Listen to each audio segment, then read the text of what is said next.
waiting for more people. Okay. Here we go.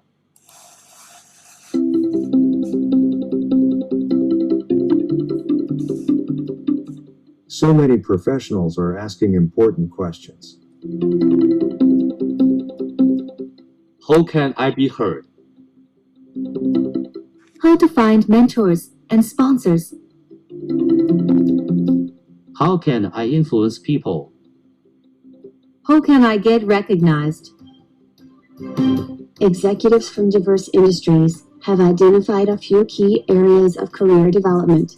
This is where most Chinese Americans can focus to advance professional careers. Active listening. Presenting skills. Stronger messaging. Executive presence. Powerful networks. Gaining supporters. Manage up. Manage down. Manage across. Career decisions. Negotiations. Driving action. This program combines classes instructed by top industry experts.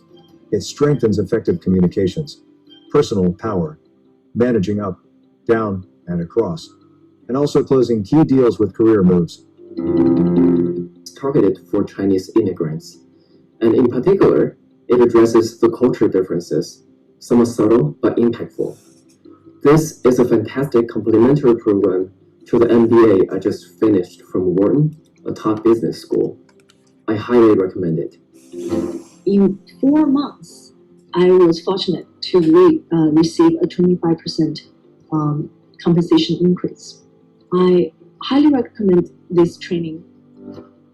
I would like to recommend this training course to many hardworking professionals who would like to move up the corporate ladder. When my company was having its annual meeting in February, I was picked as the MC for the meeting. My emceeing got really good feedbacks from my colleagues. That was very satisfying. I have already taken actions and found 2 mentors within my company to help me grow my career. I recommend this program to others who want to gain leadership skills and build a career. Hi everyone, I want to recommend this career training course to you because it really hired influential people from the technology industry, and it really brought a difference to my life. I recommend this class because there are not many management training courses tailored toward people who speak Chinese. The speakers are very knowledgeable in their respective area. They understand our culture, our strength and weakness. They provide practical and thoughtful solutions.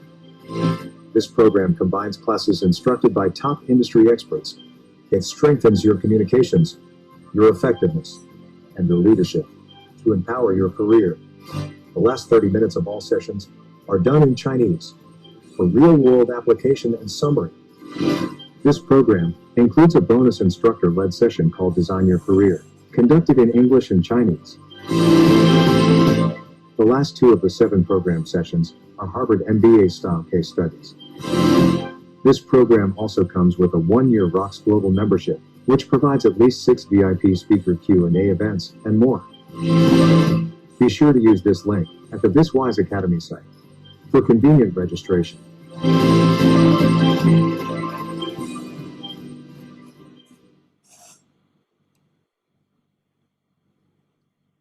Very good, thank you.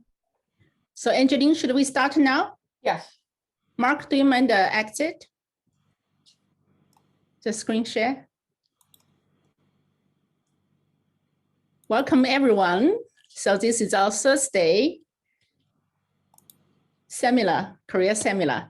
So we are very happy to invite Jennifer, who is a very famous book writer now. So later you could talk about your book. And Mark is our executive coach. Mark will be hosting this meeting and the interview. And the second part, we'll have 6 guests to share their career experiences. And we'll also do networking to help you answer all the questions you may have. Thank you, Mark. The floor is yours. And thanks, New York Coffee Club, Whisper's Academy, and Gui百家堂, Silicon Valley Forum 100, and Rocks Global host this event. Thank you. Mark, the floor is yours. Great. Thank you very much, Kathy. Welcome, everybody. I want to especially thank Jennifer for making her time available. She's in Chicago and a few hours ahead of me. It's later in her evening. Now, a few things I want to say about Jennifer before we start diving into the topic is she is fluent in French, so she is not your typical American who hardly speaks any English. She worked in Europe for many years and is a worldly person. She's been in global businesses, running events, building business, leading teams. So she's very familiar with different cultures, language difficulties. Hello? Please put your devices on mute unless you're a speaker. Thank you so much. She got her MBA from the Thunderbird School of Global Management, which is a famous MBA program focused on international business, international organizations. And she has had executive roles for, I dare say, 2 decades. VP of Marketing Communications for Asurion, Global Head of Integrated Marketing at Nokia, VP of B2B Corporate Marketing at Navtech, which is now known as HERE, global leader in navigation technologies, VP of Marketing and Comms at Apollo Education Group, and she's now the founder and Chief Humanity Officer of Day One Ready, which is an M&A consultancy. That focus, as well as the mergers that she's been involved with, the mergers and acquisitions, gave her the expertise to write a book called Now What? And it's from this book, Now What?, where we are pulling some specific content and area of discussion around rock stars. And, we're going to start off our discussion now. First of all, Jennifer, would you like to say something? Because everybody's been talking about you except you. No, other than to say thank you, Kathy, for the invitation. Really looking forward to sharing with the group this evening some perspective on how to be a rock star at work and to consider what that looks like throughout your career. So thank you again. And Mark, I'm very excited to, I know you're going to put me on the hot seat for some questions, so I'm ready for them. You can count on it. Do you have a bucket of ice nearby? No, you didn't tell me that I needed one. Well, the hot seat, you're going to have to cool it somehow. So let's dive into the meat of today's discussion. You wrote this book, Now What? And in that book, you mention rock stars in several areas of the book. What prompted you to write the recent article in Fast Company about rock stars specifically? Can you share some insight in that? Sure. And I think it might help if I describe what I mean. Sorry for the interruption, Jennifer. Your sound is a little low. Your voice is a little low. Okay. How's that, Kathy? That's better now. Thank you. Okay, thank you. So I first want to describe what I mean by a rock star, because I know, sometimes we can assume everyone understands the definition. So you think of a rock star, the leader of a band. Globally, everyone wants to be a rock star. Usually, they have their favorite band. It looks like an amazing life. They're successful. Everything goes well. So I use that term, rock star, in a business context to define those people in an organization. And maybe there are people in our audience, right, who think, well, I'm the rock star in my company. You are that person, or you see that rock star person who continually does things well. They have what we call the Midas touch or the golden touch. Everything they touch is successful. They could be the head of sales. They could be your product development or marketing guru. They could be your industry specialist. And the interesting thing about a rock star is they can be at any level of the company. You can have a rock star in an elevated position, that person who seems to always have the ear of the CEO, but you can equally have a rock star who's at a mid-level, who is, the one to watch, the person that the leadership team is looking at, or who the boss acknowledges is that person who is going to be successful in the company. So I wanted to just first start with how I defined a rock star and what that person looks like. And I was motivated, Mark, to write the article about how to stay a rock star because in my work in mergers and acquisitions, I saw really talented people start to lose faith in themselves during a merger or an acquisition. The metrics for success at the company changed, and as a result, they weren't certain what their value was, if they still had value, because what had made them successful before, they weren't sure if that was going to continue to make them successful. And so they went from being a rock star to a former rock star. With the pandemic, with the crisis of the pandemic, and so many companies switching and changing their metrics for success as they shift, I've seen a lot of people in companies at every level start to question their value again. It doesn't take a merger or an acquisition. It can take tremendous change happening at your company to make you wonder, what is my value? What does the company value? Do I still have an expertise that can contribute to the company? And so I wrote that article in Fast Company to address what I saw happening. And I took what I had learned from my merger and acquisition experience to provide strategies for people to stay shining at work, to contribute at their best. So that was really the motivation in writing that article. And Mark, what's been fascinating to me is how well that article did on LinkedIn globally, particularly in Asia. We had over 120,000 people who read that article. So I think it's proof that there are a lot of people right now who know they can contribute and are questioning how to contribute. So I was thrilled that my article gave some people some inspiration. Right. Yeah, those are great points, to open this topic up. And I remember you sharing about how many mergers are happening right now, which could tie to the popularity of your article.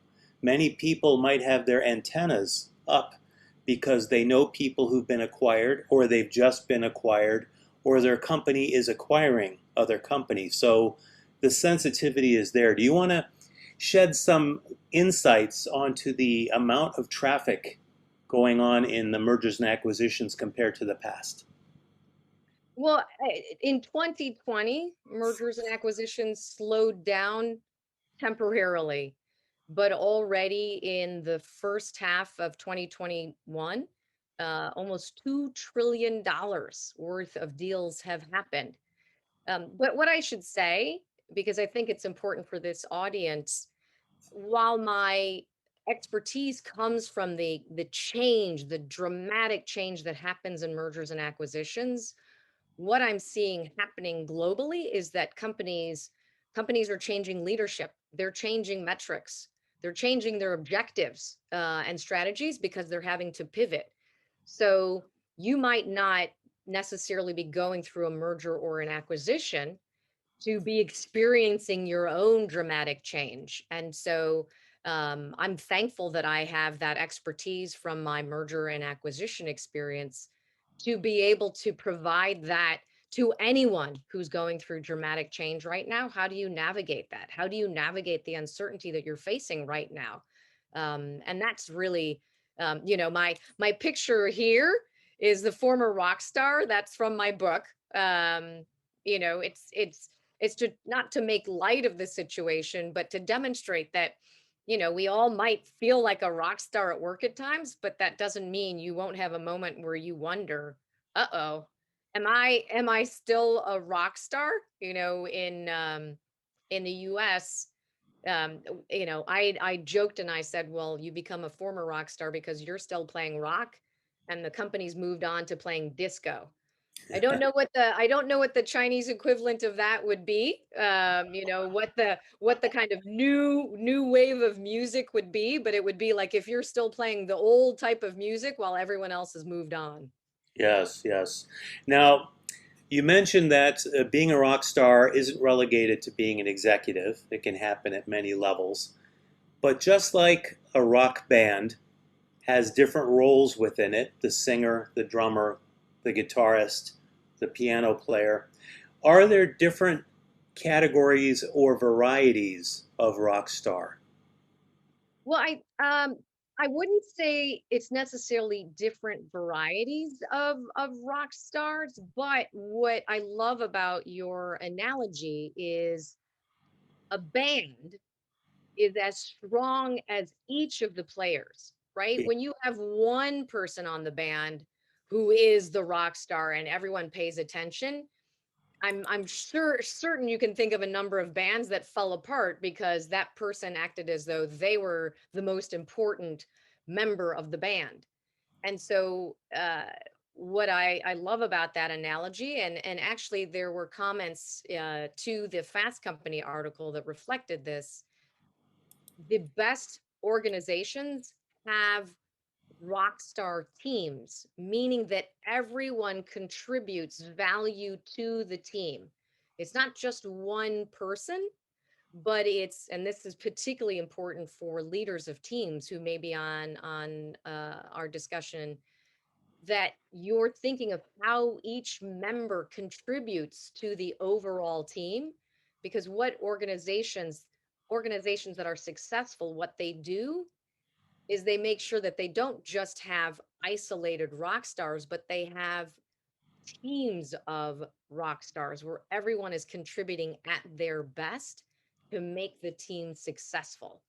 And that's the ideal scenario, because I want to make sure that as part of this discussion, we share that, you don't have to be the elevated, most important person in a company to be considered a rock star.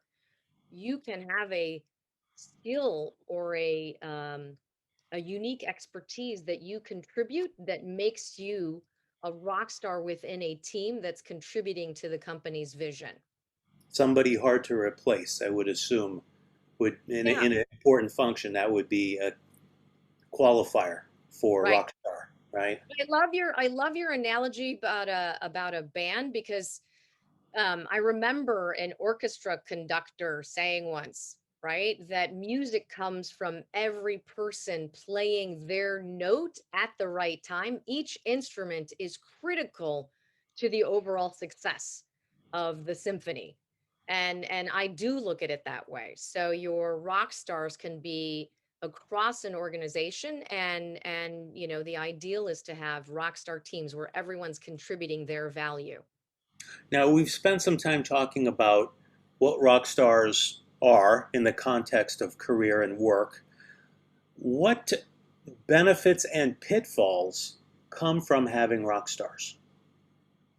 Well, so we'll start with the benefits. Let's start with the good news.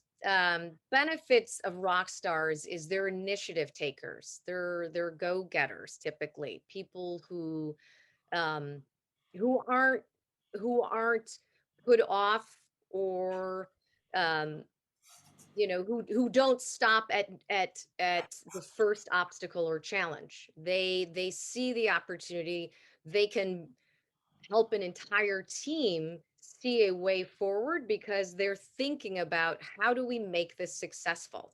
They're not saying, well, this just isn't going to succeed. They're saying, okay, we've reached some challenges. How do we overcome this? So they're not only go-getters, but they take that initiative. And the other really important aspect of it is that they role model that behavior so that other people want to follow. Other people see that there's a benefit to working with them because they have an energy and a positivity about how they're approaching a challenge. And one of the things I say about rock stars, because oftentimes I think that the perception might be they're the loudest person in the room. That's not necessarily the case. They're the person who helps bring other people along. They're confident that as a group they can overcome a challenge, and they're bringing other people along on that journey and role modeling the behavior that they expect to see of others.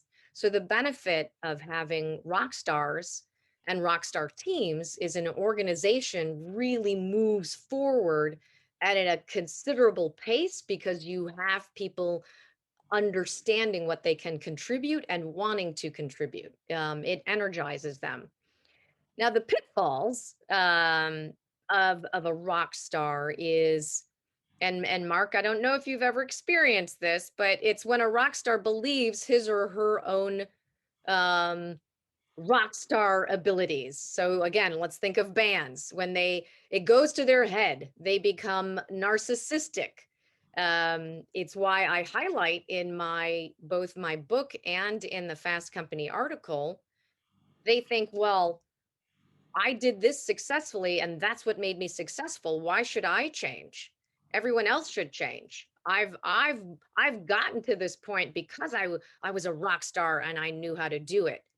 And the pitfall of that is the organization is moving and shifting and changing around them, but they're stuck in their old way of doing things. They're incapable of seeing that what made them successful isn't going to continue to make them successful. They have to shift and they have to pivot.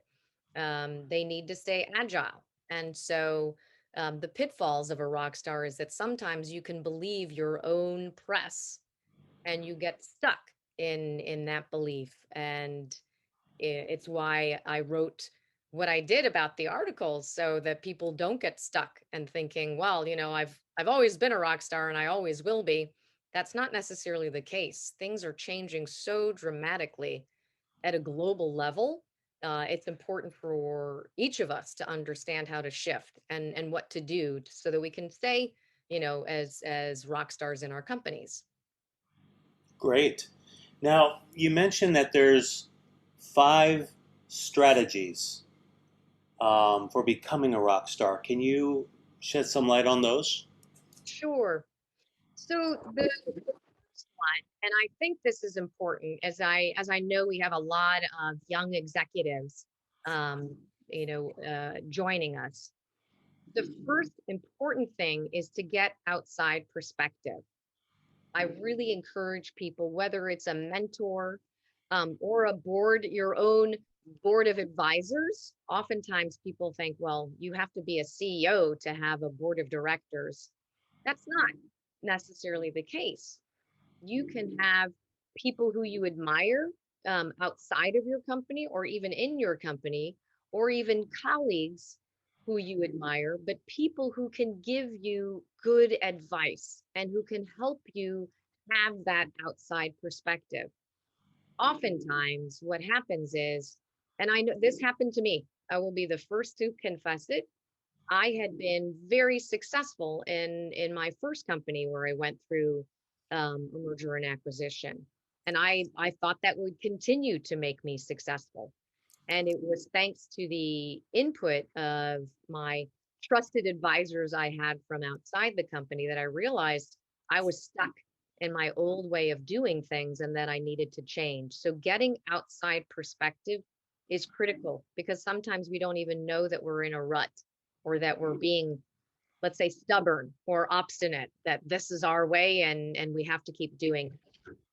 The second strategy that we highlighted in the article was you have to continually assess your skills against the changing metrics and objectives of the company.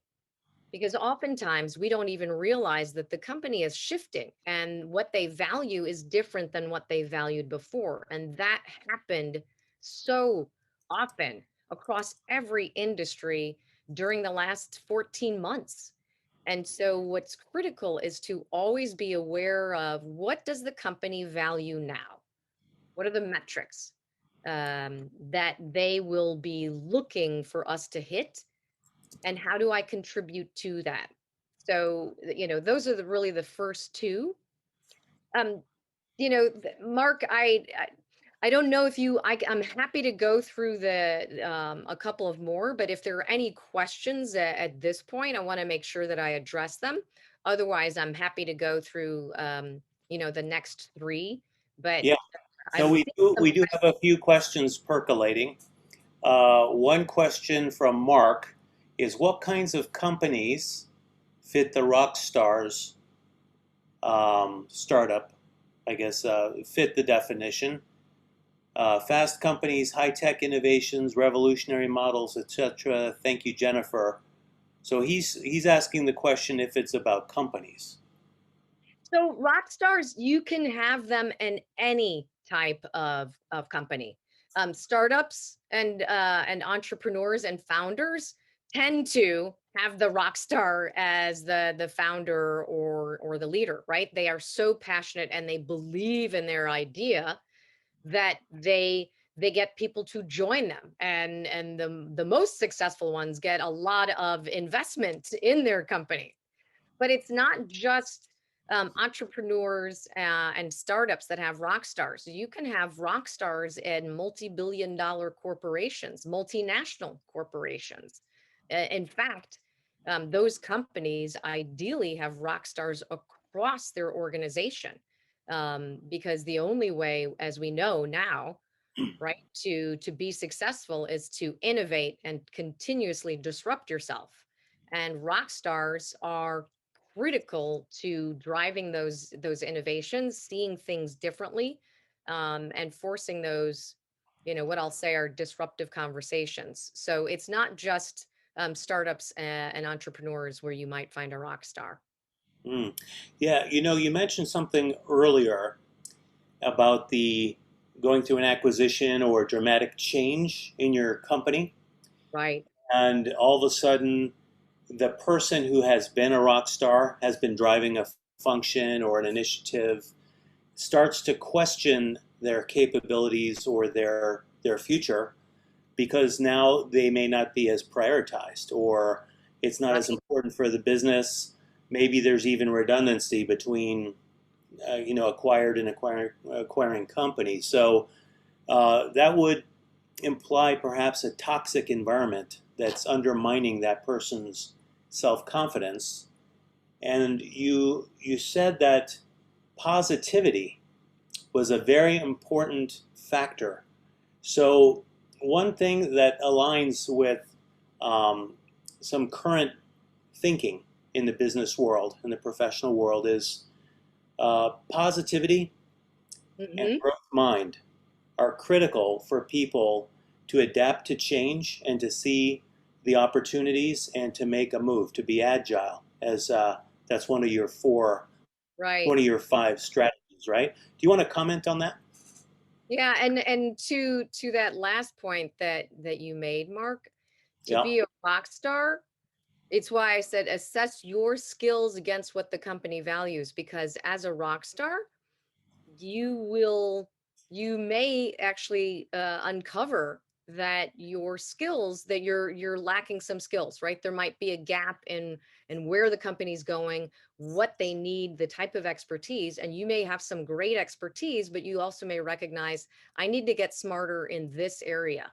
So to your point about continuously looking and watching what's happening in the marketplace and watching what's happening in your company to make sure you keep your skills active, and that's why what Kathy and what you're doing with Rocks Global is fantastic, because it's helping people stay on top of the skills that are needed to be rock stars in companies. But to the other point that you made, the other strategies that I talk about, staying market forward, is about staying smart, seeing what's happening in the marketplace, being smart on what your clients are going through. Because as we talk about rock stars, not only are you smart on what's happening and shifting in your company, but you're equally looking at what are your clients going through? What are prospective clients going through? They're equally pivoting.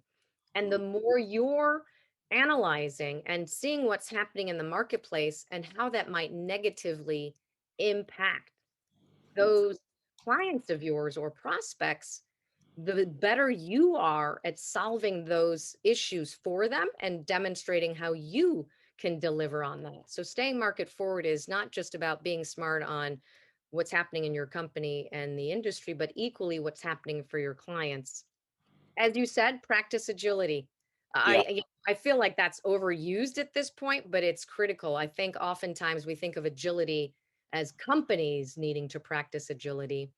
We need to practice agility too. And I will also confess that is something I've come to learn the importance of.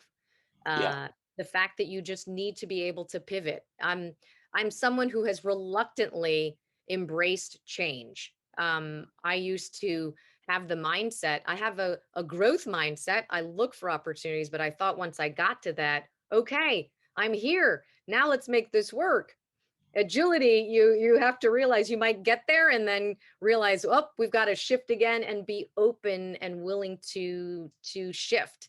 And that's not always easy, but particularly with digital exploding, with artificial intelligence and automation and everything that's transforming the way business is done, you just have to be willing to be agile. And then lastly, which is for me the most important point, and it goes back to a comment you made earlier, Mark, you have to be willing to be the role model for the organization, for your team. A rock star knows that people are watching them. He or she believes that their role as a rock star is to help others, to mentor others, to bring them along and help them to be successful. It's why I made the comment earlier about rock star teams. When you have several people on a team who are doing that, it makes the whole team stronger. And so role modeling that behavior, challenging status quo and looking for solutions that will help you as a company, that's what every organization is always looking for, those types of people. And so role modeling that for others is critical. So those are the five strategies. Great. There's a question that came in here, and you were talking about agility. I'm going to take a crack at it too, because they asked the question just now. What does it mean to practice agility? Well, Jay, think of agility as a relative term, because anyone can change directions, change their mind, hop on an opportunity. But if you're the last one in your group to do it, you are comparatively not agile. Even though you end up changing your mind after everyone else, you are not going to be considered agile. So an agile person is someone who is, first of all, well networked and getting their information from many sources. And so they have early exposure to opportunities and shifts in momentum and trends. So they have an advantage to be able to act and demonstrate their agility. The second thing is an agile person must have a range of skills, right? So if you only have one skill and the world changes away from your skill, you're stuck because you have no option. So an agile person is someone who can do many things. Think of a person who can touch their toes, who can clap their hands over their head, who can do sit-ups, who can twist around and touch their shoulder. That's an agile person. But what if you're a person who can't do any of those things? You're not agile. Think of that as a comparison. Now put that in the work context. When things move away from direct sales or customized products into consumer packaged goods or online, the people who could not adapt to that change in how business happened and how products were offered found themselves losing their high status or losing their careers. So the people who early on identified the change and retrained themselves, those were agile people if you go back 10 or 20 years. So how do you practice that agility? You practice it by things that Jennifer had brought up. The open growth mindset, being open-minded so you can take inputs and process them without bias, and having a growth mindset that the change may actually do you good. You could be happier moving to another company. If you haven't tried moving to other companies, you can explore that option, or change your job, or change what part of the country you live in. That would be having a growth mindset, looking for the positives, and keeping an open mind on stimulus. What info am I exposed to? So practicing agility, have a good network, right?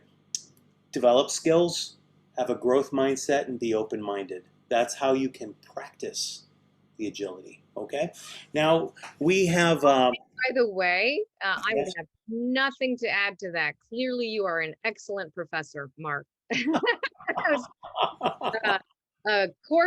Course level instruction on agility. So thank you. I thought that was an excellent answer. I touch on that in the article, but you gave a very comprehensive review of what's required to be agile, to be flexible. Right. And Harry, you asked, is Agile the same as the Agile methodology? No, it's not the same. It's more from an individual perspective versus process technology used in development. Okay, let's see if we have other questions here. Mark says, thank you, but I feel rock stars may not fit in Chinese companies. Do you have a perspective in that? Well, my own experience, Harry, is, and Mark and I were talking about this earlier. I worked with a young lady when I was at Navtech, the first company where I experienced an acquisition. Navtech actually had a joint venture with Nav2, a company in China, which was also doing map data navigation. And we would do user groups, Chinese user groups. So those were events where we would bring together all of our customers in the country.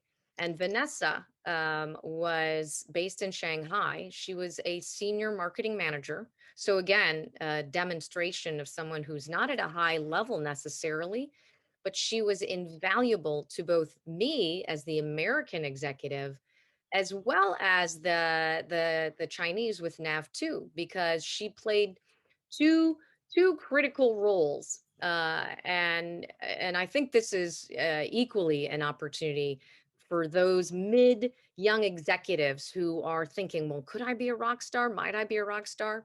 Playing that bridge role, right? Seeing where there are opportunities, where there are gaps in either responsibility or what a team is doing, or maybe there are two teams doing something and there's a gap in between how those two teams work. And you can help fill that gap. One, by recognizing if someone doesn't address that gap, there could be issues, either a product going to market or a marketing campaign that won't be successful because someone hasn't looked at the full picture. And the role that Vanessa played was that bridge role, helping me as an American executive understand how to do events in China, while also helping the Chinese team understand some of the expectations that the American team might have. And one story, I just want to share one story because I think it helps bring it to life. We were doing our user group and we would have speakers on the front stage. And this was in Shanghai. And she came over to me and she said, you know, as an American, I bet you get upset when people keep leaving the meeting right in the middle of the speaker, that the doors keep opening and shutting. Yeah. She said, you know, with Americans, you know, everything has to be perfect and precise and there are no interruptions. She said, but what you have to understand is our Chinese audience, they have many things happening. You might have customers who have deals that they are working on. So you have to appreciate that they are respecting you because they've come to your event and they think it's important, but they equally may be negotiating a multi-billion-dollar or multi-million-dollar deal at the same time. So when they leave, they're actually taking care of business, but they're coming back. So you should not be offended but actually, be privileged that they're there. And it's not to offend the speaker. It's more because they think your information is important and they want to be there, but they have many other things happening. And I Right. thought that was just invaluable insight that she provided. And it was something I never would have known. So she, in my view, she was a rock star and she was a marketing manager. Yeah. And I would say, from my experience in the Chinese market, being a technologist, I would say Jack Ma from Alibaba. Isn't he a rock star? I mean, he is so famous around the world. And, what about Jensen Huang from NVIDIA? Many people consider him a rock star, especially in the chipset industry. And I've known several rising stars myself, like Dr. Sun, who was the CEO of Nav2. He went on to sell his company for hundreds of millions of dollars, and he bought so many other companies in Germany, in the United States, and around the world. And there's many, many examples of executives and technologists from China that are considered rock stars in their field. So my point is this, that the music in different countries might be different, but Right. there are rock stars in their respective fields in all cultures and in all countries. You just have to know what to look for and what qualifies them to be rock stars in their world. Well, Mark, I think Harry's question is a very good one and an insightful one. And I suspect, and Harry, I don't want to put words in your mouth, but it's something you and I spoke about, right? Chinese American executives in particular can be humble, can be quiet, right? They might not be the most outgoing and vocal people in a meeting or on a team. But that doesn't mean you aren't a rock star. That doesn't mean you don't have value to contribute. It's why I emphasize the importance of rock star teams being those teams that bring the best out of each person to be that rock star team. And you can actually, doesn't mean you have to be loud and vocal, even if perhaps your way of working is perhaps more quiet and less out there, as I think Americans are typically expected to act like. It doesn't mean you can't be a rock star as well. It's being clear about the value that you bring and the importance of your skills and expertise to the company and where the company is going. So you can be a rock star, again, at any level. Kathy, do we have time for one more question? Can't hear you. Yes, you have actually some time for a few more questions. Yeah, so Amy X asked an interesting question regarding toxic work environments. She said, if you are becoming a rock star, whichever means you are establishing that, what's the best way to deal with the jealousy from colleagues or rivals when you're becoming that rock star? That's an excellent question. And I have seen that. That's, when I talked about some of the pitfalls for rock stars, what you always want to keep in mind is the importance of role modeling the right behavior so that you can bring others along. The unfortunate part is there will always be people who are not positive about how you are succeeding. And, what I always say is that you don't want that to keep you from contributing to the company and role modeling that behavior. But when I say role modeling, that equally means helping others who might be stumbling, helping them to see the value that they bring, the contributions and expertise that they equally have that they may not even recognize. Rock stars are not just only thinking of themselves, but they're thinking, and this is the part I go into in a little bit more depth in the article, they're thinking about how do I help others equally see their potential. The one comment though, Mark, that I would make, and I talk about this a lot in my book, you can't help everyone, right? Some people just are going to stay stuck in denial. meaning they're paralyzed. They refuse to see the opportunities. They aren't happy. And they tend to, as Amy pointed out, they can create a toxic environment. Those people you can't change. And I always say, as you're working hard to make your mark and be successful, you can help some people, but you can't help everyone. And just to recognize that. So I don't want my comment about role modeling the right behavior to mean that you've got to help everyone. Unfortunately, some people just, prefer to stay stuck in denial and unhappy. So continue to be contributing and helping others along the way. Yeah, definitely. There was a person who made a suggestion, and for them, I have a recommendation back. Nantien Lotus wrote, it would help that if the discussion is not that abstract, some examples help. If you could maybe, Jennifer, type the name of the article in Fast Company, then everyone in the chat will be able to look up your article and read it after the session's over. Do you want to take a minute and just type?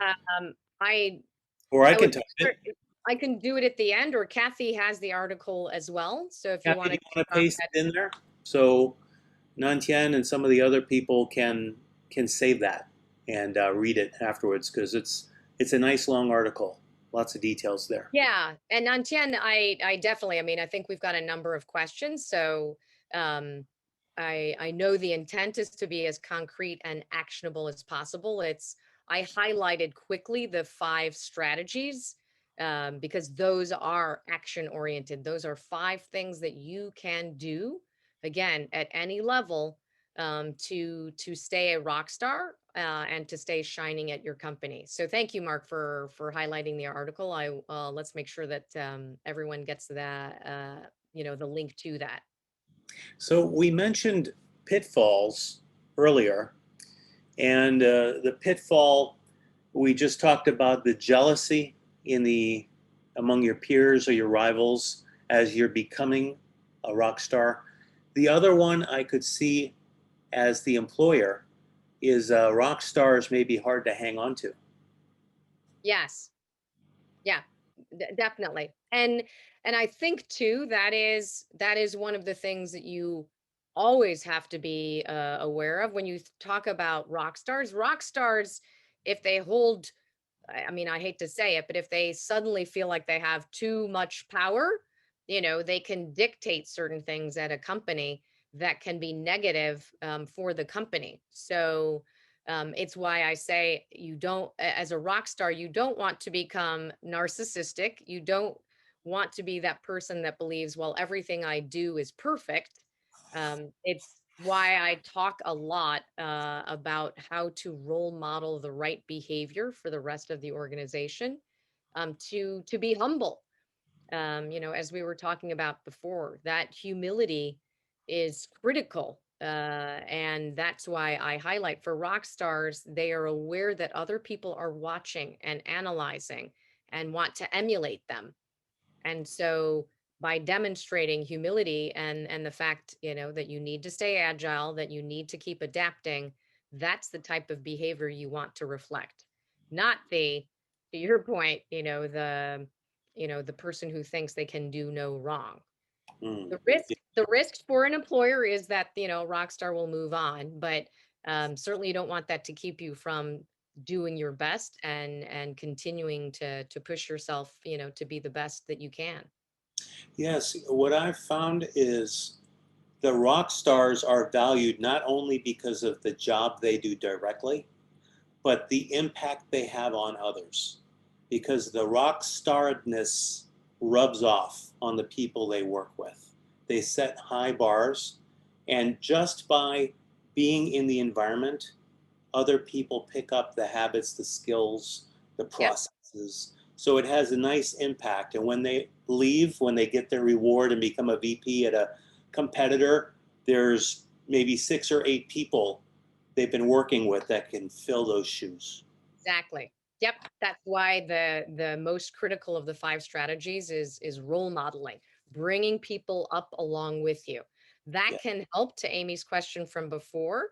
Yeah. That can help lessen some of that toxic environment, that jealousy, if people feel that equally you're trying to raise them up. So Diane has an interesting question, and I'm sure you have some suggestions around this. Her question is, when you are exhibiting one aspect of being a rock star, helping lots of other people, are you concerned about being replaced when everyone else is collecting your expertise, catching up? What is your insight on that? Well, so who was it that asked the question? Diane? Diane. So Diane, it's a very good question. I will tell you, I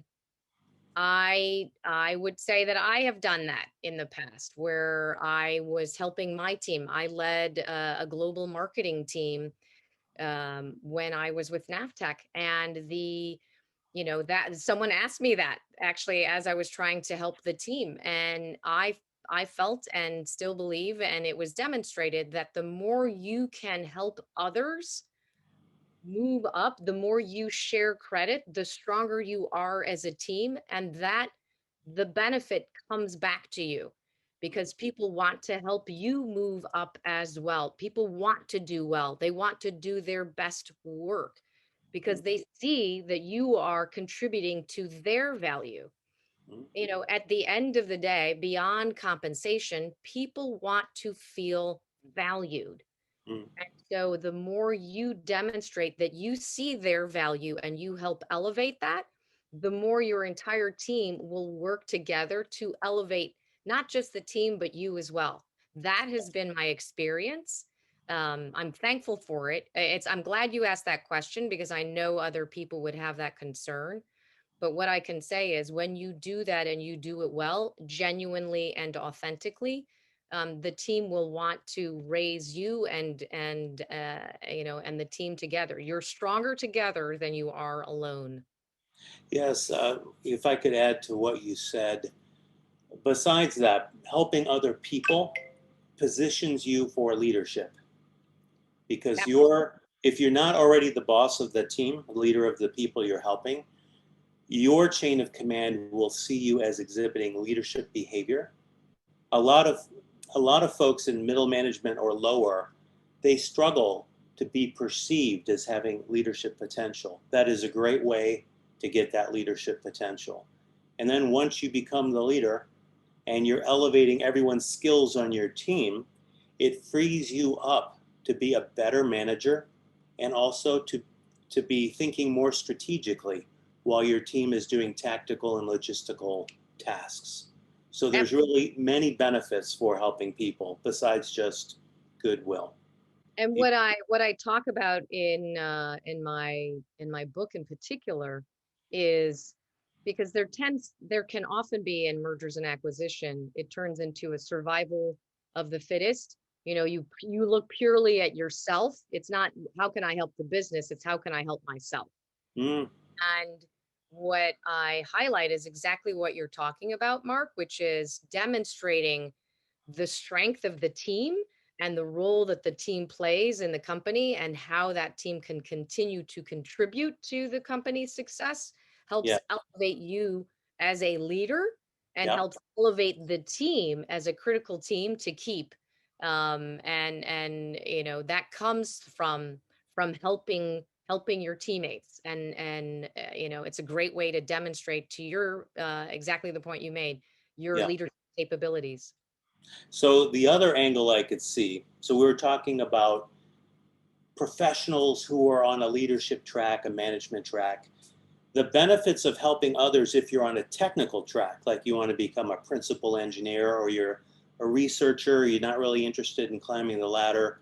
The benefit of helping everyone and sharing your expertise and knowledge is it puts the pressure on you to remain agile, to stay agile, and to keep learning new things, so you can always be teaching the others the new stuff that's happening out in your part of the industry while they're still trying to absorb, process, and perfect what you taught them before. It keeps you with an open mind, with a growth mind, and being agile. That's another benefit.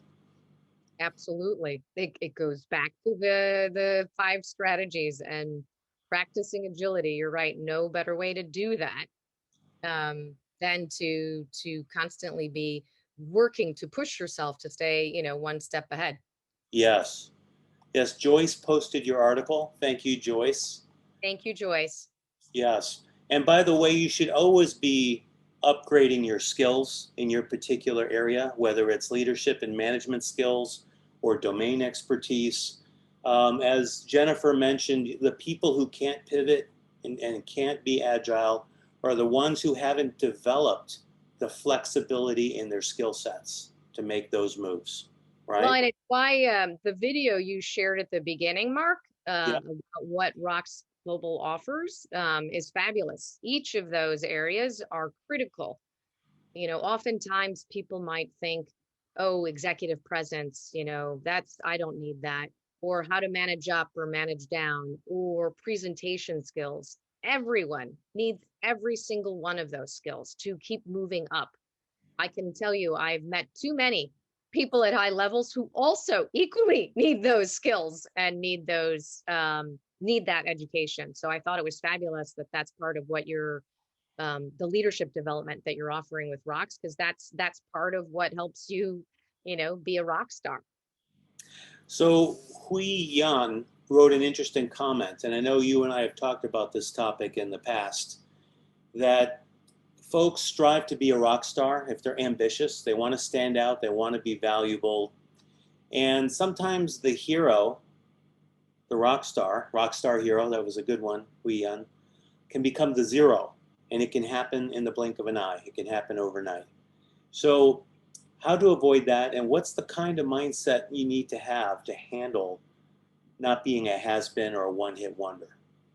Yeah, well, it's that's exactly the reason why I wrote that article, because I saw so many people during my merger and acquisitions experience who I knew were talented, who I knew were smart, but because suddenly overnight the metrics had changed, right? What the company thought was important, suddenly they went in a very different direction. And so I agree, it can feel like it almost happens overnight. And that's why those 5 strategies that I talk about, in particular, that need to practice agility. But Mark, you said a point earlier in the discussion, and I've said it, I talked about it a bit in the article, but having a growth mindset, right? That's the type of mindset where you're always looking for what is the way to overcome this challenge. You don't let a challenge stop you, but you have faith in your abilities to overcome them. And oftentimes, you know, you might say, well, what if I don't have those abilities? Well, we've talked, you know, throughout the evening, the important thing is to keep yourself educated, keep your skills sharp. You know, I now sound like an advertisement for Rocks Global, but I think the courses that you offer here are critical components to help you keep smart and sharp about how you are progressing in your career. And so that more than anything can help you avoid feeling like a has-been. You know, the fact that you're on this call, anyone who's on this call, I think is already a rock star, because you acknowledge that you have that potential and want to keep staying sharp and smart. That's, you know, that's part of it, you know, attending things like this seminar to know, okay, what's it take? How do I stay on top? Yes. And, you know, I want to also acknowledge Coffee Club and VizWise Academy, because they are the channel, and the people who are participating in this call are coming to this coffee club, some of them every day or several times a week. Rocks Global is more like a studio. We produce content, but we work closely with Angeline and VizWise Academy. And, you know, they have an awesome channel, and they help us get our content to this audience, right? That's fabulous. So how value chain works, right? Well, that's an example also of being a rock star team, right? Collaborating, because each group has its own unique skills and benefits that working together delivers an excellent product. Yes. And so, you know, that's a perfect example. So I'm glad you highlighted the distinction, Mark, but that's why I talk about, you know, at the beginning of this discussion, you know, the most important thing is to try and create rock star teams through collaboration, through bringing the best of what you each bring to the whole. Yes. So Hung Xie made an interesting comment, a great insight. And she's one of our previous class alumni. Her comment is, besides, teaching is the best way to learn. And that is an awesome insight. I've always said, when I taught someone about my products or about communications or anything, I was reinforcing it and perfecting it in my brain as I was communicating and demonstrating. That's another benefit for being the role model, right? Exactly. Thank you, Hung. Okay. Jay wrote another comment. The company knows how to put its own interests first since it has the upper hand. It is important to think about yourself while doing your job. What's your comment on that, Jennifer? Well, yes.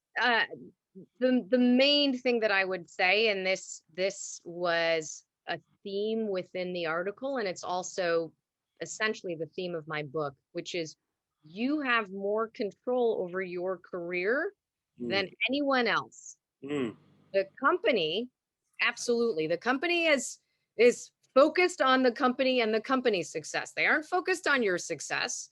They hope that you contribute to their success, but they're going to be focused on the company's success. So yes, you could say they have the upper hand, but that's all companies are that way. They're there to be profitable. They're there to create revenue, and you know, good thing, because that means you get jobs where you are paid.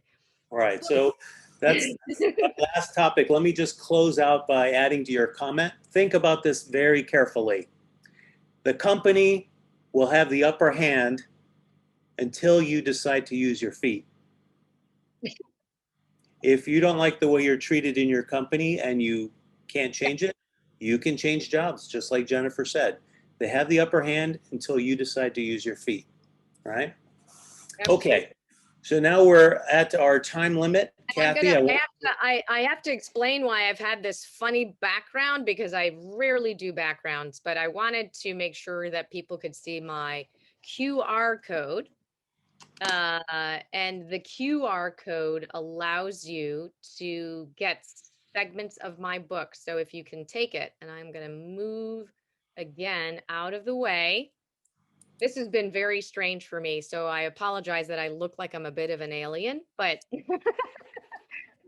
I'm not as good at this as Mark and Kathy with their fancy backgrounds. And so the QR code will, and Kathy, if you want to equally put the slide in the chat, but the QR code will give you different sections of my book. There's a section on the stages of grief, you know, what can happen when you're going through dramatic change at your company. And then another section which talks about some of the change personalities. When a lot of change is happening at a company, people can act very differently. And so I talk about the 10 personalities that you might encounter when you're experiencing change at work. Okay, so I'm now going to move back. Again, this is my book. Now what? And this is my former rock star, one of the 10 personalities that I talk about in my book. So just wanted to highlight that before we close. Keith Richards. Okay. He does look a little bit, yes, like the Rolling Stones. Yes. Kathy, what do we do next? Yeah, thank you all very much. And Jennifer has done a lot of research, and also she personally led as a top executive 3 merger acquisitions. One is over $8 billion. So she has been coaching a lot of executives, companies go through the merger acquisitions. So if some of you on this call need executive coaching, on how to, survive the merger acquisitions, how to lead the company be successful. So we could help set up coaching session with Jennifer as well. It's an awesome session. And Jennifer will also send your book info into our chat groups. We have groups for people who are interested. Okay, Mark, awesome, hosting this session. So we are moving to the second panel. So we have 6 of our alumni students talking about how do they become rock stars? What mindset they have been changing. Okay, thank you very much. All the speakers, please raise your hand. And the host will serve you as a co-host. Thank you very much. Thank you, Jennifer. Thank you, everybody. Hey, June, how are you doing? Bye-bye. Bye-bye. Okay, bye. Okay, Angeline, can you set up all speakers, be co-host? Yeah. We have June Huang. I already said it. We have June Huang still. I said it too. Okay. Yeah, I saw he raised a hand. So. Okay, so I cannot pin them together. I want to pin all of this. I will, let's see how to. On the screen. Mm-hmm. Okay. 大家 prefer Chinese or English? Let's make a simple poll in the chat. You guys prefer the speakers speak Chinese or English? Okay, we have 1 Chinese, 1 English. English, Chinese? I think let's use English, right? Because we're in the English-speaking world. So will that be? Are there anyone don't understand English? So that would be, if some audience do not understand the English, then. Okay, maybe the audience say up to teacher, whatever they like. So, Okay, wonderful. We have the beautiful smiling faces on the screen. Okay, so now we have 5. I see 5. 1 more, 6. Okay, everybody's here. Good. Wonderful. So we have 3 ladies and 3 gentlemen. Now, first, I would like every one of you give a very brief introduction of yourself. I just go by my screen. The first one is June. All right. Hello, everyone. My name is Jun Huang, and I was in the 4th session of the training. My background, educational background, so I did a PhD, and then I did a Wharton MBA. And from career perspective, I am in the R&D function, and started from being a scientist and now all the way to being a VP of R&D. So I guess that should be enough, introduction at the beginning. Thank you, everyone. Okay, so looks like many people request the Chinese. Okay, we switch to Chinese then. 可能会更让大家感受好一点，对吧？ Okay, next one, 桂平，我们的 professor. 大家好，我很幸运 transition from 英文 to 中文，黄韵不好意思啊。我叫胡桂平，我在 Iowa State University 做 faculty， 然后我是4期的学员。就是做介绍之后，我先就是分享一下我的 mindset change。我觉得 Cassie 这 class 真的是对我有很大的就是触动哈。就当时我听过 Cassie 的讲座，说怎么从help desk 到 decision desk， 我觉得这是对我有一个非常大的触动。然后对我的家庭，对我教育孩子有很大的影响。后面我会再更多的分享。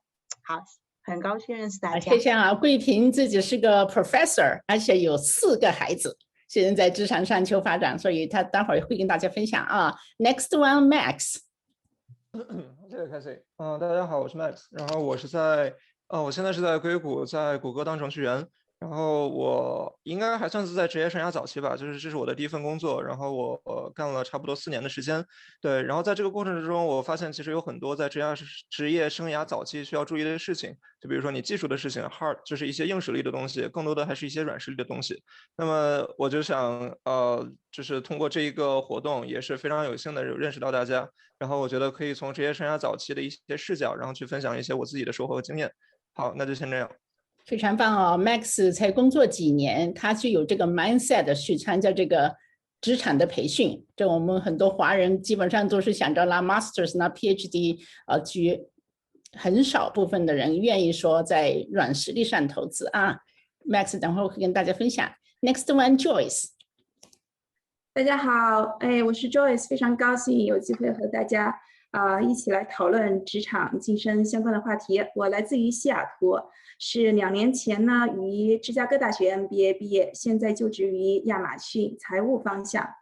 那我在 Cassie 老师的课程里面学到了很多东西，我自己是带着一些个人的疑问来到这个课程上面，然后上完了课觉得收获很大，所以希望在之后的分享 session 中能够有机会和大家更多的聊一下学习感悟。就这样。所以大家都看到了啊 ，Joyce 和 June 都是从 top 的 MBA， 一个 Wharton， 一个 Chicago， 对吧？那很多人说，哇，你都花那么10几20万去学完 MBA 啊，还来学这些职场课程吗？所以等会儿他们会分享啊，学的东西有些什么不一样，非常棒啊。下一个 Pin， 大家好，可以听见吗？你的声音小一点。声音小一点啊，等一下啊。那我就大声点吧，先。大家好，我叫于平，我跟 Max 也是一样，我在硅谷，那我也在谷歌，我是17学员，很早的时候我跟大家一样，可能对现状不满，或者是对自己可能有些发展的这个期待，所以呢参加了这样一个培训，我从参加之后呢，我觉得还是有些转变，所以呢后面如果有机会跟大家分享一下我自己的体会。非常好，谢谢。下一位 Susan。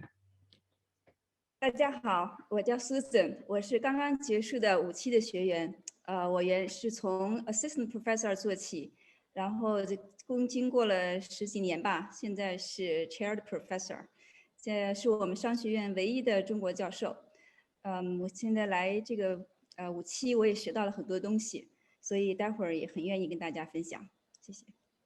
非常棒啊！在线上我们有好多学员，所以请那些学员们也在 chat box 里头 mark 一下自己是哪一期的，好吧？待会我们有 network session， 分享完之后，大家可以去到不同的房间，相互认识，然后答疑。那我先聊一聊哈 ，June， 我知道你工作其中8年拿到了7次的 promotion。所以你能不能跟大家分享一下你怎么做得到的？真是 rock star。谢谢 Cathy。其实今天听这个跟 Jennifer 讲这些，我有很大的共鸣。他说的的确非常对。然后但是我既然没有 co-author 他的书，那我就从另外一方面讲一讲。我认为呢，promotion 主要是看2点，也就是说我们做的好不好，主要是看2点。一点呢是我们的 performance， 另外一点呢是potential。怎么这么说呢？我想我就不用 rock band 做一个 example， 我要用stock as an analogy。你像我们如果是买 stock 的话，那肯定是要看这个 stock 会不会给我们带来价值，以后能不能给我们挣钱，比如说，对吧？怎么选一个好的 stock 呢？那要看它的 previous performance， 它是不是它的 value 一直往上涨，然后再看它的 future potential 是不是也是就是说 future 也会比较好。是我们也是一样的嘛。我们的话，你看company right， 我们的 employer as the investor， 然后我们是 stock。所以说一方面要看以前做的好不好，另外一方面是要看就是说我们的 potential 能不能让 employer 看出来。既然 Jennifer 讲那么多，我就稍微总结一下。我认为呢 performance wise 是一个是要看我们能不能 perform， 另外一个是不是 our performance known。为什么说我们的 performance 必须要让别人知道呢？你像一个很好的 stock， 如果是 performance 特别好，但是没有人知道，那肯定不会有人买。对吧？所以说一定要花时间来 marketing ourselves， 然后再回到那个 performance 怎么说呢？一个是自己需要干的事情能不能干好，另外一方面能不能 enable 我们的同事，让他们把他们的东西干好。然后我们对老板来说是不是让老板省心，还是给老板添乱，对吧？这些其实都是 performance 的一部分。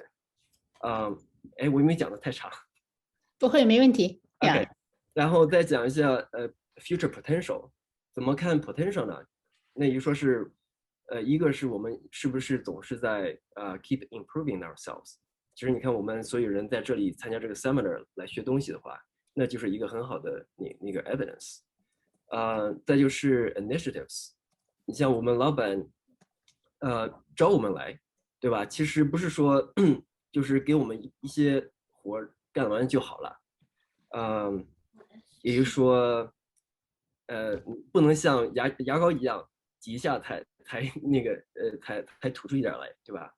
我们如果是用这个 analogy 的话，应该是像牙医，对吧？我们的任务是要把就是 keep his teeth healthy instead of just squeeze out toothpaste， 对吧？然后还有什么呢？我觉得就这样吧。其实我觉得这些应该总结的还好，也就是说一定要看好两方面，一部分呢是要注重我们的 performance， and make the performance known。另外一方面呢，就是要让我们的 employer 要看到我们的 potential。非常棒啊！这个 June 也是 Thermo Fisher youngest director， 不是说 youngest Chinese director，youngest director period。然后他在公司做这么好，自己去读 World MBA， 又来我们这个 training class， 那他今天又 started the new job at the new company， 而且是从加州搬去美国中部，所以大家都会注意到哈，你在职场上要发展的话，要有非常 open 的 mindset， 比较 agile，right？ 这我们刚才谈到的。所以自己要 take 一些 risk，take 一些 chances to advance your career。他那天开玩笑说Wharton 很贵，但是我工作一换，什么投资都回来了，非常棒哈 ，return investment。那下面想问问你们哈，就是说你来到这上这个管理课和之前你的 mindset 上到底有些什么样的改变？你们看谁分享？我可以来分享。我可以简单从3个方面来分享一下我的改变吧。我来上课其实有3个主要的问题，就是带着疑惑过来。第一个就是我工作特别忙，经常不断的有新的活儿出来，然后呢就觉得这个活儿总也做不完，然后但是过了一段时间来回想一下，到底自己做了些什么呢？其实又很难非常 pinpoint 的说出自己的 achievement， 当然是有了，但是不够精确。所以说我就在想，到底是我工作的问题，还是说我工作方式的问题？所以说我在这个课上学到的一个东西就是怎么样去 say no， 怎么样说去 prioritize 自己的 job， 然后怎么样去找到说你 accept job， 而不是说就是来者不拒，而不是说你把所有的老板给你的工作做好了，你就可以 promote 或者是晋升。这是我一个 mindset 上第一个转变。然后第2个转变就是 negotiation， 我觉得作为一个亚裔的话，可能就是在 background 里面就有一点，就是说不太愿意去和别人争什么东西，就觉得大家都谦逊一点，互相让一让，可能就是到时候就有了。但是我觉得在这边就是一个 mindset， 就是说不管是什么东西，你是需要去表达你的态度的，需要和老板去聊你自己的 planning 和你自己的想法的，怎么样和老板去聊加薪升职，以什么样的 strategy 去聊，怎么样去了解老板的动向，这些东西是我以前就是没有很深入的去考虑过的东西。然后就在这个课上和就是同学们和老师们一起来 discuss， 然后去一步一步的剖析这里面所存在的问题困难，然后让我觉得现在就是说让我去想想我怎么样和老板去聊这些东西，我就会觉得更加的就是平静，更加的坦然，也更加有勇气去stretch out。 对，大概分享的很好啊。我们绝大部分华人在职场上都是感觉说 OK say yes to everything， 结果搞得自己非常 overwhelming， 然后呢很少人觉得哦，这个 task 也是你可以 negotiate 的吗 ？salary 也是可以 negotiate 的吗 ？grade level 也是可以 negotiate 的吗？就一直就说哦，我把工作做好了，我肯定有 promotion。That's not work that way， 是吧？所以我们不要说 totally 只做一个 yes person， 或者是 totally 只是做一个 help desk。You have to learn to make decisions. You have to learn to negotiate what the decision rights you have. 分享的非常棒，下一位谁要分享一下？我可以 add on 一下 Cathy， 谢谢。是这样子的，我就是用前2天就是看到的那篇 MIT 的文章，是关于说有一个 survey， 他去就是了解东亚的，就是咱们比如说就用中国人 versus 印度人，对吧？他大概说了3个方面，就是说去 compare 那2个人群。第一个就是说对于偏见的看法，第2个就是有没有 motivation， 有没有进取心，然后第3个就是表达自信心，就是所谓的 assertiveness。然后以前我如果就是没有去具体上这个课或者说了解的话，我可能会想说他们对华人或者说对妈妈或者说对亚裔有偏见啊，你就比如说你在职场没有晋升，没有得到机会，你可能会想他可能对我有偏见，有 discrimination。 但是在这3个就是调查中，其实发现关于那种 C-suite 或者说 high level executive 最重要的一个 differentiator 其实是第3个，就是 assertiveness， 就是你一个表达自信心。我觉得这个是一个非常非常重要的，咱们华人要注意的。为什么呢？其实很多时候我们是有 motivation， 我们也是有想法的，不要总是把它就是说归结在他在 discriminate， 他对我有偏见。很多时候应该从我们自己 communication 的 skill， 你怎么跟别人打交道，怎么把你需要的 message deliver， 就像刚才 Joyce 和黄俊提到的。所以我觉得这个就是课程 Cassie 的课程也给我有这个 mindset 的 shift， 这个是一个非常重要的，就是说关于 communication 怎么自信表达自己的想法。好，我就再补充一点，谢谢。谢谢啊！我们很多朋友就会感觉说，哇，这些大教授了，都是教很多学生的，还来这里上培训啊！我跟你讲，我参加过很多 conference， 也有很多副校长啊、校长啊，或者 department head， 大家都 struggle。其实我们很多华人在大学工作，在研究所工作，在 institute， 大家。我跟你说吧，都是面临着同样的问题，因为我们从小到大长大是受批评长大哈，墙倒出头鸟，谁也不愿意 speak up， 谁也不愿意 stand out， 所以这个现在我们要有这个 mindset change 的话 ，fundamentally 我们学员来到这里，经常讨论的是怎么教育孩子 ，right？ This is not just influence our first generation， 就是第2代的影响也是非常之大。我们跟印度人。我都分享了很多次了，好多印度人都说：“哎呀 ，Cathy， 你们华人比我们要幸运多了。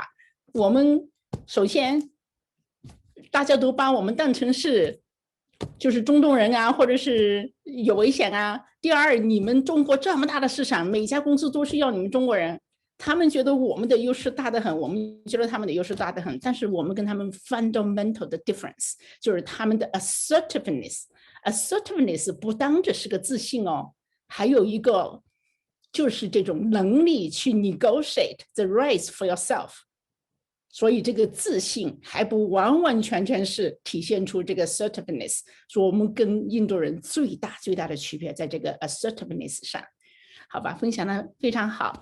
Pin， 你来分享一下好吗？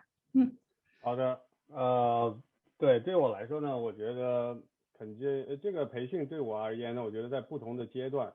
对于不同的人和他不同的 career 的 stage 可能得到的这种感受不太一样。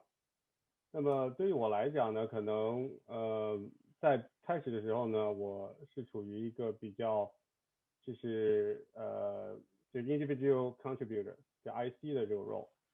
那么在公司里面呢，就是你可能你的自己的给自己的一个定位呢，也是相对比较做好自己事儿，对吧？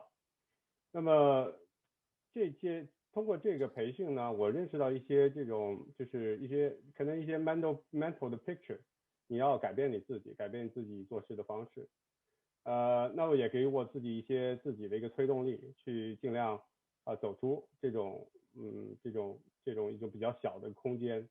我觉得在职场里面呢，其实很多时候很多的是在于你自己觉得你自己能做到什么一件事情，而不在于别人给你什么一件事情。所以呢，这个给我很多感触呢，就是说position 不是别人给你的，是你自己去实现的。那么慢慢就是通过就像俊提到的，贵宾提到的这种就是怎么去把自己做的事情更多的去就是 disseminate， 然后呢让大家都了解不光是在公司里面，公司外面就是很多环境你都可以去做到把自己的事情去就是让大家都了解之后呢，很自然而然的你的这个地位也就随之而来了。这是我觉得可能每个人感触不太一样，我的这个环境是这样一个情况。那么在通过这个培训之后呢，我觉得我有一个比较大的变化。当然我也不敢肯定这一定是培训带来的但是总之我觉得是它提供了我一个这个契机，让我去重新去想一想我到底应该干什么。讲得很好。其实聘绝大部分的华人优秀的你自己也是清华的高材生，也是咱们网球的高手就是你从 leadership 上是很 strong 的，但是你在 work 上呢，你就是 be happy be an individual contributor。事实上你自己有多 happy 呢？你多少 potential gets 那个 outlace your potential 是吧？但是如果你花一些时间精力 be visible 去 promote your personal brand name， 你的机会就来了，是吧？一个 curious mind。然后我们一直在谈说怎么样 drive the value， 这样的话机会就越来越多，大家就可以按照自己的意愿去做很多事情。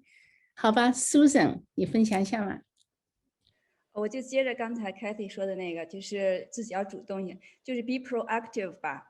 我觉得就是说我们学员中有例子，就是刚开始的时候大家都没有去报销学费，后来在 Kathy 的带领下，大家都开始主动的去找老板商量，就是说我们现在是这个情况，我们需要这个培训，能学到什么东西。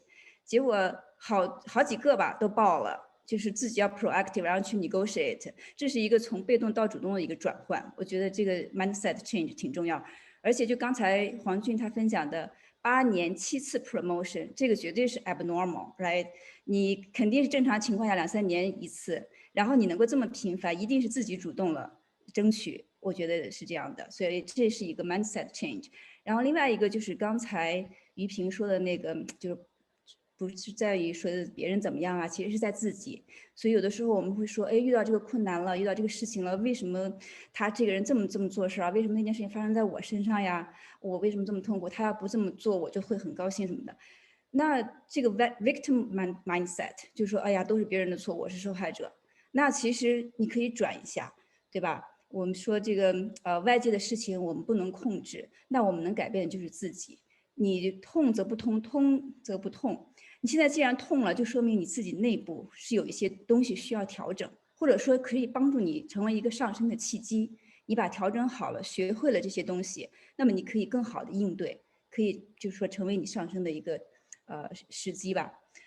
这就是我想分享的一些。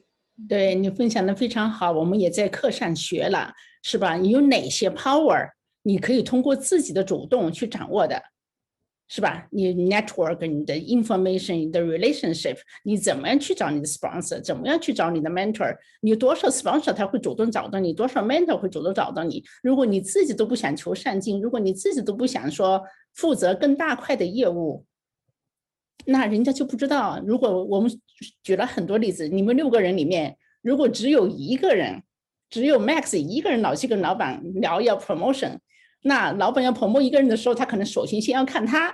如果你们条件都差不多的话，肯定是那个老去要 promotion 的人肯定是 first one to be considered， 这是很简单的道理，好不好 Max 你跟大家分享一下。好的，谢谢 Casey。对，其实我觉得几位都总结的非常好，然后我从这个 mindset 上面其实没有更多可以分享的，但是我是想说一下，最起码我作为一个职业生涯的早期，最起码我还是一个 individual contributor。那这个时候我其实觉得在个人的成长上面，最起码在一开始最重要的就是积累。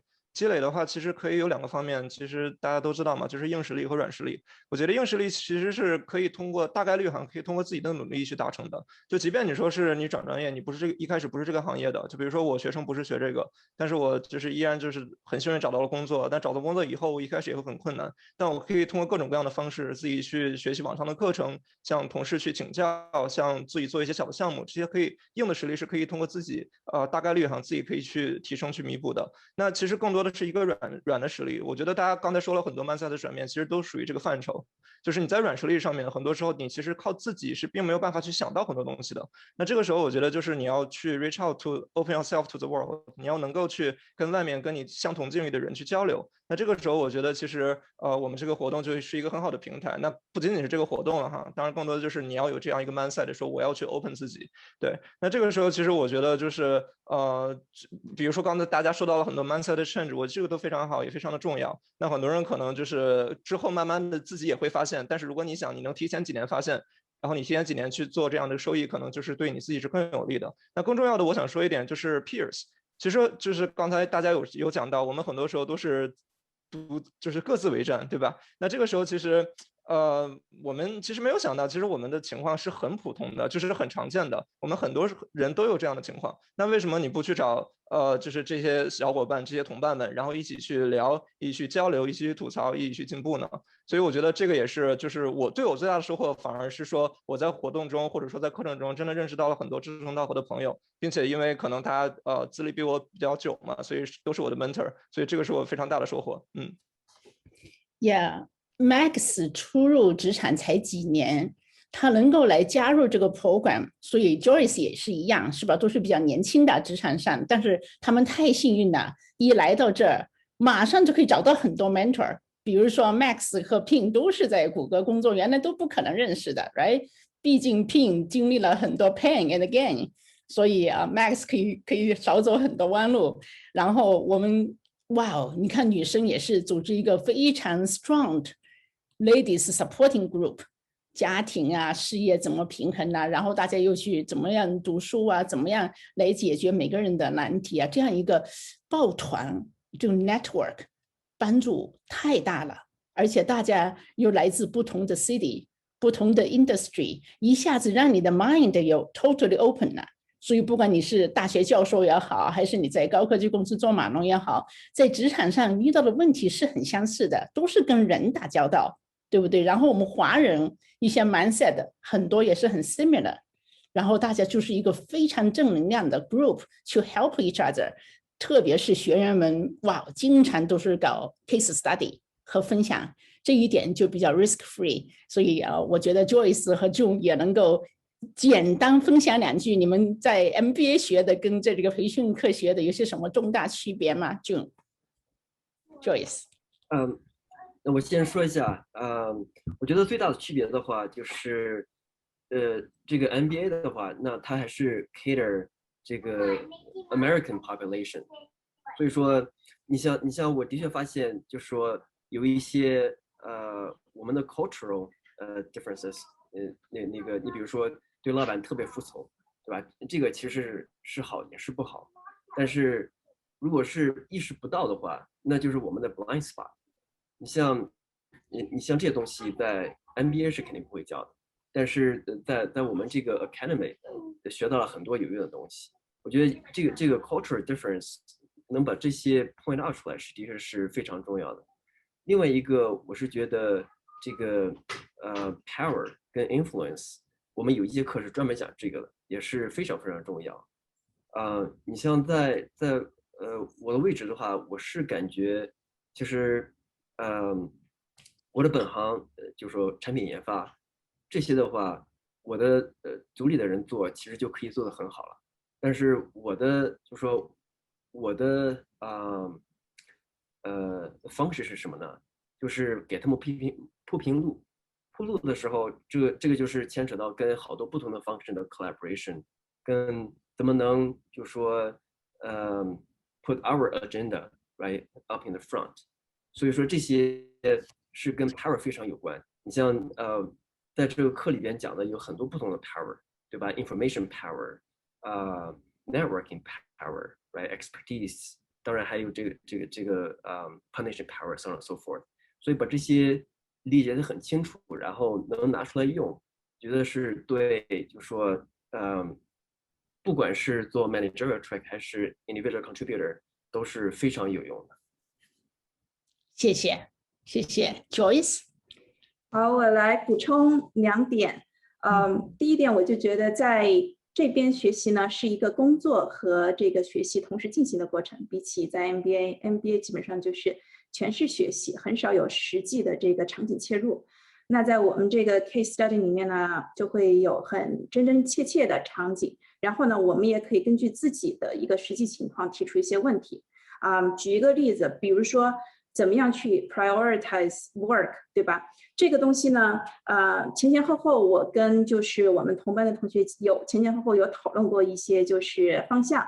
那我所给我带来的意识到的就是说，你的这个首先你有一个 workload， 对吧？你要了解你自己的 workload 有多少，你要首先能够理清楚你的 workload 是不是已经 full， 到底有多 full， 你是不是能够接新的活儿，你是不是有一些活儿你是可以不用继续做的，这个是你首先要有清楚的。然后第二步才是说 OK， 你怎么样去跟你的老板来 communicate， 去 prioritize 你的 work， 你的 work 哪一些是有 visibility 的，哪些是你老板比较重视的，和你老板的这个就是 target 是 aligned， 哪一些是你觉得很重要但是别人根本就不 care 的，你可能发出一个 report 别人根本就不会读，对吧？就这些东西是需要一步一步的跟老板去交流去 align。然后呢，第三个就是说有一些 project 你是需要去也不叫争哈，你是需要去相当于说争取的，不是说所有的好的 project 都会第一次很快的就会 assign 给你，有一些好的 project 你需要去 witness， 就像之前 Jennifer 讲的being a rock star， 你要知道公司的发展方向是什么样，它的成长点在哪儿，在成长点里面有哪一些比较重要的 high visibility 的这些 project 你怎么样去争取。这个是我大概就 share 一下我学到的这些东西，然后在这个过程里面自己有一些反思，然后有一些所得。当然不是所有的东西老师都能够在课堂里面教给你，我觉得这个很重要的一步是老师授之给了你这个 tools， 你要去运用这个 framework 和新的 mindset， 然后自己去 explore。 所以说每个人的收获和所得根据自己的背景应该是不一样的，但是我觉得这个平台给了我一个就是很好的一个机会去 explore 这些 possibility， 然后呢就是有一些就是自己很满意的收获。是的，我们在6次7次课不可能让你这个 person totally change， 但是有几点你们都谈到了哈，所以大家也说我用的最多的词，包括你们大家用的最多的词，也就是说 mindset， 你的 mindset totally change， 而且你要 constantly remind yourself。 我们经常有学生说哎呀 I can see 我怎么又忘了那一点，比如说 negotiation 是吧？我们昨天还有一个学生说，哎呀 Cassie 我怎么那个 offer 一过来我就忘了 negotiate 就接了所以就是 constantly remind yourself， 特别是 performance review right， 这些都需要 negotiation。 然后就是说这个你要在 corporate 在任何地方 advance， 你要 speak the language。你如果没上这个课，你去跟高层的人谈话的时候，大家用的 language 都不一样，这个 business language 和越往高层走然后就像我们讲的，最大的就是这个 network 的 impact， the power of network。 所以我也知道在线上的好多朋友也想说Cassie 我们来这里 networking 的，我们来这里交友的，所以呢我们现在大家想多沟通多交流，我们现在就把分成6个组，你们每一个人lead的一个组。Angeline， 我们在线有好多学员，你要把他们设成 co-host， 把他们都分到每一个组去好吗？大家1、2、3、4、5期的学员们，你们愿意加入 supporting 的 raise your hand， 然后我们可以 divide into different groups。 我们有很多学员现在想让我把那个这几位不要 spotlight 吗？还是说把他们全部 spotlight？ 这样现在我们分组，平均的把所有在线的朋友们都分个组，然后现在我们就分6个组，就他们6个人嘛。刚才我看你看李尔章和恒谢也举手了，是不是他们？对，他们会进来加入每一个组去支持，这样的话保证我们每一个组都有好几个学员回答问题的话就比较好的方便。你是想让我把分好组以后，我把他们一个个的挪一下是吧？也可以，或者是说我们比如说June你加入1组，桂平你加入2组，Susan 你加入3组，然后我再一个 Max 个4的组，Joyce 5组，Pin 6组，好吧？你们自己记住自己的号码，你们就加入这些组。就是对不是是这样子，就是说他们我不知道，就是如果我随机的话，那然后我再挪他们之类的。他们 co-host 的自己可以换组。他们可以他们 co-host 这个我还不知道哎。好的，那我现在分组讨论。好吧，你们都记住了吗？你们自己的号码。我就是1 2 3 4。好吧，我们大家 have fun networking， 然后你们有任何问题都可以在群里头沟通和交流。分组讨论开始 ，OK，host 可以自己的啊，那你们自己知道自己该去哪哈。好的，开始。Have fun。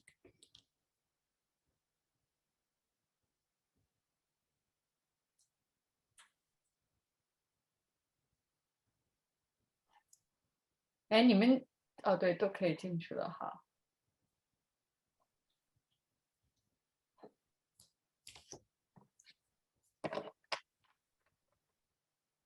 聘你加入6组，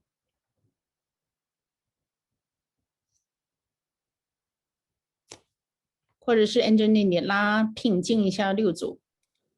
聘啊，好。我先看聘。我还得看，我还得看他在哪儿，就是好像聘你自己看看，你自己能看得见吗？因为有200多人，你得这个 breakout room 那里，你点一下，就是 join 6组。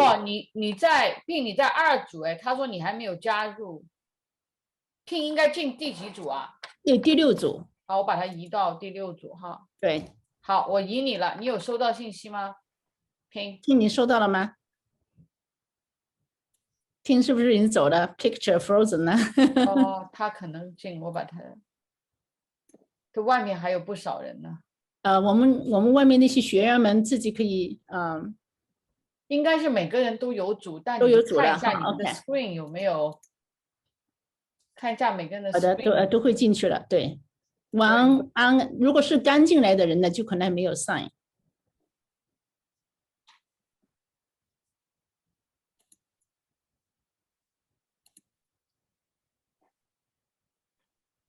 应该每个人都有哈，你们每个人你们在线的朋友们应该看见你们 screen 上有个弹出来，所以进第几组？对，你们大家就加入你们分过去的组。在线的朋友们也可能他们自己不在线上。我是 co-host 是吧？我也可以进入不同的组，对吧？对。这里还有31个人呢。哎，你们31个人如果愿意问问题，我们也在这里聊，可以啊。30个人还没有进去，大家在吗？在线上吗？有什么问题吗？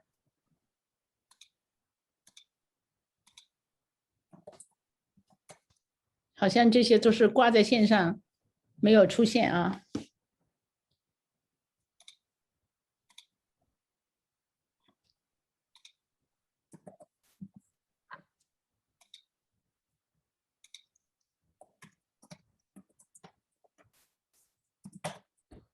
他们要 unmute。Angelina 能不能 unmute 大家？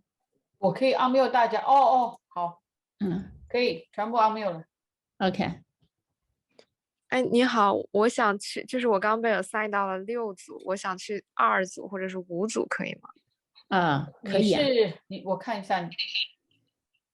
张琪。但是你可以，你的ID 是什么 ？ID 没有，你在那个屏上显示是什么？对 ，QZ。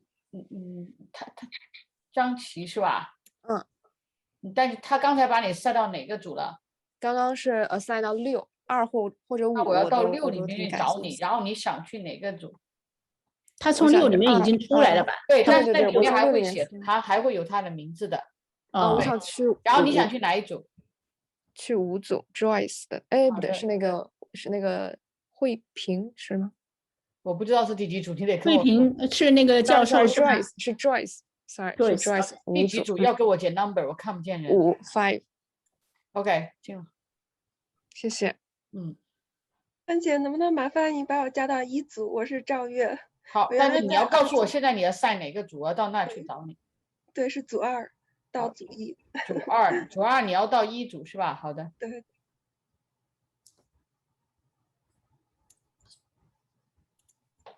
那我先去那些房间看一下，好吧？我在这里。对，大家要换组要告诉我，然后你要告诉我他。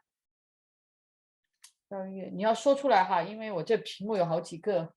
我去一下那个俊的那个组，我现在在5组。你要告诉我你是谁在说话。我是磊州。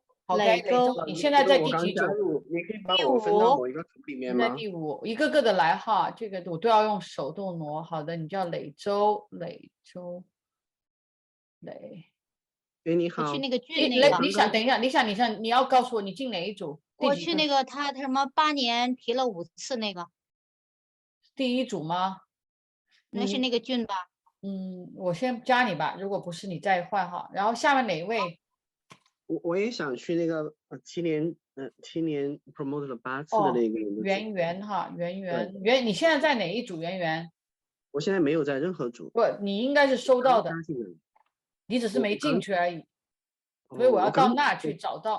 我看一下哈，圆 OK， 你是刚进来，分配到你要我不知道是不是1组哈，我没进去，不是。好，谢谢。你们其他几位想去哪个组 ？Brad 孙。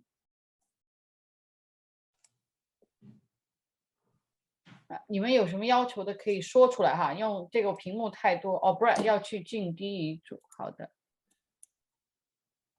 我看大家都很愿意跟那个红军，那我把你们都放到那去，然后你们再换组。